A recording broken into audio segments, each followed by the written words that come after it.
उत्सव रंगांचा संकल्प निसर्ग रक्षणाचा. साजरी करूया पर्यावरणपूरक होळी. आपला भारत देश हा सणांचा आणि उत्सवांचा देश आहे.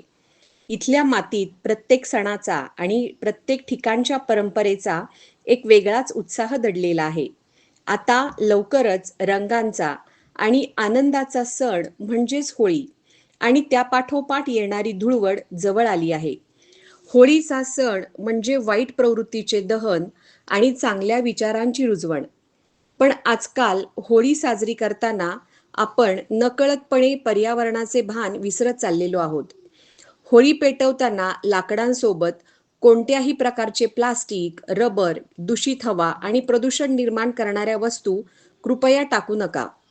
आपला आनंद उपभोगतानाच त्यातून निसर्गाला किंवा दुसऱ्या कोणत्याही व्यक्तीला त्रास होईल असे वर्तन आपण टाळायला हवे. आपली हवा आणि आपले पर्यावरण स्वच्छ ठेवणे ही आपली जबाबदारी आहे. होळीच्या दुसऱ्या दिवशी होणाऱ्या रंग उधळणीत म्हणजेच धुळवड यात बाजारात मिळणाऱ्या घातक रासायनिक रंगांऐवजी केवळ नैसर्गिकरित्या तयार केलेल्या रंगांचाच वापर करा. रासायनिक रंगांमुळे त्वचेचे आणि पर्यावरणाचे मोठे नुकसान होते.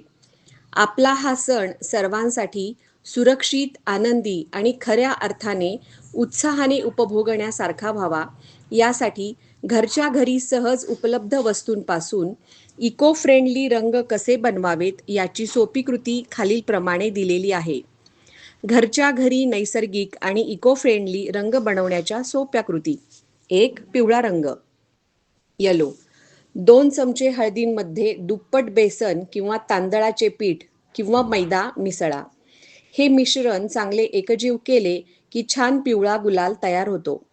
ओल्या रंगासाठी झेंडूची किंवा पिवळ्या शेवंतीची फुले रात्रभर पाण्यात भिजवून ठेवा किंवा उकळून घ्या.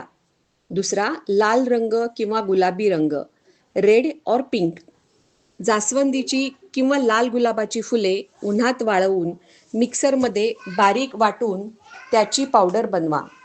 यात थोडे तांदळाचे पीठ मिळवून सुका लाल रंग बनेल. ओल्या रंगासाठी बीटरूट किसून किंवा तुकडे करून पाण्यात भिजत ठेवा किंवा उकळून घ्या. 3. हिरवा रंग ग्रीन. नैसर्गिक मेहंदीची पावडर गव्हाच्या किंवा तांदळाच्या पिठात मिसळून हिरवा गुलाल बनवता येतो. ओल्या रंगासाठी पालक, कोथिंबीर आणि कडुनिंबाची पाने मिक्सरमध्ये वाटून पेस्ट गाळून घ्या. 4.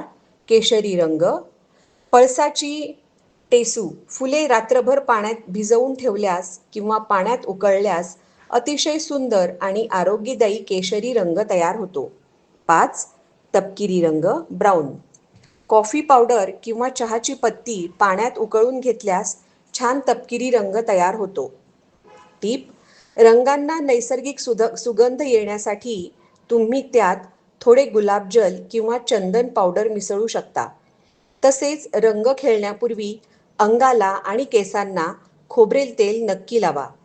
चला तर मग यंदाची होळी आणि धुळवड निसर्गाच्या सानिध्यात शुद्ध आणि सात्विक रंगांनी साजरी करूया.